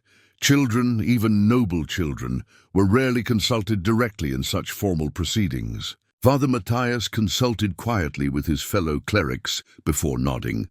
Slowly, the Church recognizes that even the youngest souls deserve to have their voices heard in matters affecting their spiritual welfare. You may speak, Lady Ellyn. From her position near the door, Margaret had begun to weep quietly, moved by the courage of the child she'd come to love as her own. Lord Garrett watched with the sharp attention of a man who understood that history was being made in this moment. Ellyn moved to stand before the scales, her small figure dwarfed by the ornate golden instrument, but somehow drawing strength from its presence. In her hands, she held a new artifact, a seal that Duke Alaric had commissioned just that morning. Bearing her own heraldic design, a small tree growing from rocky soil, representing resilience in the face of adversity. I want to thank Sir Marcus for seeking me out and telling me about my parents' true station, she began formally. For 10 years, I believed I was nobody special, just a peasant girl whose greatest inheritance was the memory of my mother's love. Learning that I come from noble blood has been illuminating. Sir Marcus smiled, clearly believing she was about to accept his guardianship gracefully. However, Ellyn continued, I've spent these weeks in Duke Alaric's household learning what true nobility means. It's not about bloodlines or marriage alliances or strategic advantages. It's about using whatever power you have to protect those who need protection. She turned to face Sir Marcus directly. You speak of managing my bloodline and arranging useful alliances as if I were a prize horse to be bred for your benefit. But I've seen what happens when adults treat children as possessions rather than people. Child, Sir Marcus said with forced patience, you cannot understand the complexities of... I understand that you see my value only in terms of what I can provide to others, Ellyn interrupted with quiet strength. Duke Alaric sees my value in who I am right now, not who I might be useful to someday." Father Matthias leaned forward, clearly moved by her eloquence. "Continue, Lady Ellyn. I've learned to read from books that teach about mercy and justice. I've learned chess, which has shown me that even the smallest piece on the board can become powerful if treated with respect and given room to grow. Most importantly, I've learned that love is not about controlling someone for their own good. It's about protecting their right to choose their own path." She paused, gathering her courage for what she knew would be the most important words she'd ever spoken. "Holy Father, by law Sir Marcus may have the right to claim me as his ward. But I formally request that this tribunal consider not just legal precedent, but moral justice. I ask to remain under the protection of Duke Alaric, who has shown me what it means to be truly cared for." The declaration sent a ripple of shock through the assembled observers. Sir Marcus's face went white with fury. "This is absurd," he sputtered. "A child cannot simply choose her guardian based on personal preference. The law exists to prevent exactly this kind of emotional decision-making." But Father Matthias was studying Ellyn with new interest. "Lady Ellyn, you understand that remaining with Duke Alaric would mean living outside your blood family's care?" "Blood family," Ellyn repeated thoughtfully. "Sir Marcus is my blood relative, yes, but family is more than shared ancestors. Family is made up of people who would sacrifice their own comfort for your welfare, who see your potential rather than your usefulness, who love you for who you are rather than what you might become." She turned to look at Duke Alaric, Margaret, and even Lord Garrett, who had all fought to protect her despite the personal cost. "These people became my family, not through blood, but through choice and love and daily acts of kindness." "That seems more valuable than any legal claim." Brother Francis consulted his notes frantically. "There is some precedent for considering a child's expressed wishes, particularly in cases involving spiritual welfare." "This is not about spiritual welfare," Sir Marcus protested. "This is about proper legal guardianship based on established rights, is it?" Father Matthias asked quietly. "Or is it about what serves God's will for this child's life?" The question hung in the air like incense, heavy with implication. Sir Marcus realized that his certain victory was slipping away, transformed by a 10-year-old girl's courage into something far more complex. Furthermore, came a new voice from the rear of the hall. "There are additional legal considerations that have not yet been addressed." Everyone turned to see Brother Marcus, entering with an armload of documents and a expression of barely contained excitement. "I've been researching the Ashworth estate records," he announced, "and I've discovered something remarkable. The inheritance laws governing Sir William Ashworth's original land grant include a provision that allows for guardianship by oath bond, rather than blood relation specifically, in cases where the child's spiritual welfare might be compromised." Sir Marcus went pale. "That's an archaic provision that hasn't been invoked in centuries." "Archaic, perhaps, but still legally binding," Brother Marcus replied, spreading ancient parchments across the church officials' table. "And there's more. Lady Ellyn's newfound status as a legitimate heir means she has the right to formally request such alternative guardianship upon reaching the age of understanding, which church law defines as 10 years. The revelation struck the hall like lightning. Ellyn had not only found her voice, but also discovered that the law itself provided a path for her choice to be honored. Father Matthias examined the ancient documents with growing amazement. "These provisions appear genuine and binding," he said slowly. "Lady Ellyn, do you formally request guardianship by oath bond with Duke Alaric Blackwood?" "I do," Ellyn said firmly, her hand closing around the new seal that represented her emerging identity. "And Duke Alaric, do you accept this sacred responsibility?" Alaric stepped forward and knelt before the scales, his voice carrying the weight of absolute commitment. "I do with all my heart and before God as my witness." The ceremony that followed was brief but profound, as ancient words were spoken that bound guardian and ward not by blood or law, but by mutual choice and sacred oath. When it was done, Sir Marcus stormed from the hall in defeat, His dreams of managing a profitable young relative thoroughly shattered, and in the warm glow of the great hall, surrounded by people who had fought for her right to choose her own family, Lady Ellyn Ashworth finally understood what it meant to truly belong. Spring arrived at Ravenshollow Castle like a long-awaited friend, bringing with it the kind of gentle warmth that makes even the oldest stones seem to sigh with contentment. The snow that had imprisoned the duchy for so many months finally retreated, revealing tender green shoots pushing through the dark earth and the first brave flowers blooming in the castle's ancient gardens. 6 months had passed since the formal hearing that changed everything, and the transformation extended far beyond the seasonal shift from winter to spring. Lady Ellyn Ashworth, now legally and spiritually daughter to Duke Alaric Blackwood through the sacred oath bond, had blossomed into a confident young woman whose intelligence and compassion had won the respect of noble and servant alike. The Duke's private study had undergone its own transformation.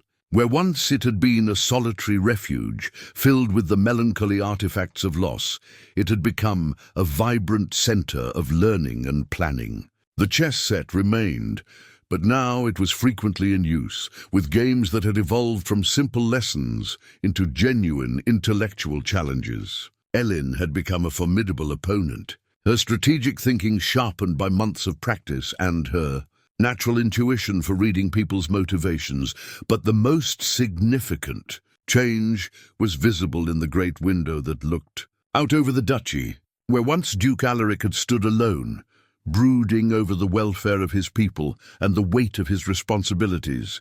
There now hung a magnificent family portrait, the newest addition to his collection of meaningful artifacts. The painting showed him seated in his ducal chair, with Ellyn standing beside him, one hand resting on his shoulder in a gesture that spoke of both affection and partnership. The artist had captured something remarkable in their faces, not just the formal dignity expected of noble portraits, but a genuine warmth that spoke of bonds forged through shared trials and mutual choice. Ellyn wore a gown of deep blue silk, embroidered with silver thread, the colours of House Blackwood, while around her neck gleamed a delicate chain bearing both her father's carved wooden cross and a new pendant, the Blackwood raven worked in silver and sapphires. The morning reports? "Your Grace," Lord Garrett announced, entering the study with his usual armload of documents. Over the months since the hearing, his relationship with both the Duke and Ellyn had evolved into something approaching genuine friendship. He'd come to appreciate the girl's sharp mind and practical wisdom, often consulting her on matters involving the common people, whose perspectives she understood better than any noble-born advisor. "How are the spring plantings progressing?" Alaric asked, looking up from the treatise on agricultural innovation he'd been reading, another change in his habits that reflected his renewed engagement with life. "Better than expected," Garrett replied with satisfaction. "The farmers report the best soil conditions in years, and the new seed varieties Brother Marcus researched are showing excellent growth. We should have surplus grain by harvest time." Ellyn looked up from her own reading, a work on statecraft that would have challenged many adult nobles. "That will put us in a strong position for winter trading," she observed. "The southern duchies will need grain after their drought last summer." "Precisely," Garrett agreed. "Lady Ellyn has suggested we establish grain reserves in 3 locations, rather than one central storehouse. It would reduce the risk of total loss and improve distribution efficiency." The casual way he discussed her strategic recommendations spoke to how thoroughly she'd been accepted as a legitimate voice in ducal governance. At 11 years old, she was already being groomed not just as Alaric's daughter, but as a future leader who might one day inherit the responsibilities of the duchy. Margaret appeared in the doorway carrying a tea service, her face glowing with the satisfaction of a woman whose deepest wishes had been fulfilled. She'd officially been promoted to head of the household, a position that recognized both her practical skills and her role as Ellyn's surrogate mother. The transformation in her own status reflected the broader changes that had swept through the castle's social structure. "The tutors are asking about Lady Ellyn's afternoon schedule," she announced, setting down the tray with practiced efficiency. Brother Marcus wants to continue the Latin lessons, but Master Willem has prepared new musical compositions for her practice. Music first, Ellyn decided without hesitation. Latin declensions will still be there after I've mastered the new pieces, but musical inspiration is more fleeting. Her confidence in making such decisions reflected the steady growth in her sense of agency. Under Alaric's guidance, she'd learned to trust her own judgment while remaining open to advice from those with greater experience. Speaking of schedules, Alaric said with a smile that would have been unimaginable during his years of solitary grief, "I've received an invitation that concerns you directly." Oh, Ellyn's eyes lit with curiosity. "The Archbishop has requested our presence at the cathedral for the autumn festival of Thanksgiving. It seems your speech at the hearing has become something of a legend among church scholars. They want to discuss your views on the relationship between spiritual welfare and individual choice." The invitation represented more than just recognition. It was validation that Ellyn's voice, first raised in desperate self-defense, had resonated far beyond the walls of Ravenshollow Castle. Word of the remarkable girl who had argued for her right to choose her own family had spread through church and noble circles alike, inspiring discussions about children's rights and the nature of true guardianship. "Will we accept?" she asked. "That depends entirely on whether you feel ready for such public attention," Alaric replied. "You've grown wise beyond your years, but you're still young enough to choose a quieter path if you prefer." Ellyn considered the question with the same careful thought she brought to her chess moves. "I think," she said finally, "that if our story can help other children find their voices, then we have a responsibility to share it." The maturity of her response filled Alaric with fierce pride. This was no longer the frightened, starving waif he'd found collapsed by the hunting trail. This was a young woman who understood both her own worth and her obligations to others. As afternoon sunlight streamed through the great window, illuminating the family portrait and casting golden light across the chess table where so many important lessons had been learned, Duke Alaric Blackwood reflected on the strange turns his life had taken. He'd begun the previous winter as a lonely man, haunted by old grief. Certain that his capacity for love had died with his daughter 15 years before. Instead, he discovered that the heart's capacity for love is not diminished by loss, but expanded by the courage to open it again. Ellyn had not replaced Elena in his affections. She had created entirely new space for love to grow, proving that family is not a zero-sum game, but an infinitely expandable circle of care and commitment. "Shall we play?" Ellyn asked, gesturing toward the chess set with a grin that promised a challenging game. "Indeed we shall," Alaric replied, settling into his chair across from the daughter he'd chosen and who had chosen him in return. Outside, spring continued its ancient work of renewal, and inside the warm study of Ravenshollow Castle, two people who had found family in the most unexpected circumstances prepared to test their wits against each other once again, secure in the knowledge that whatever challenges tomorrow might bring, they would face them together.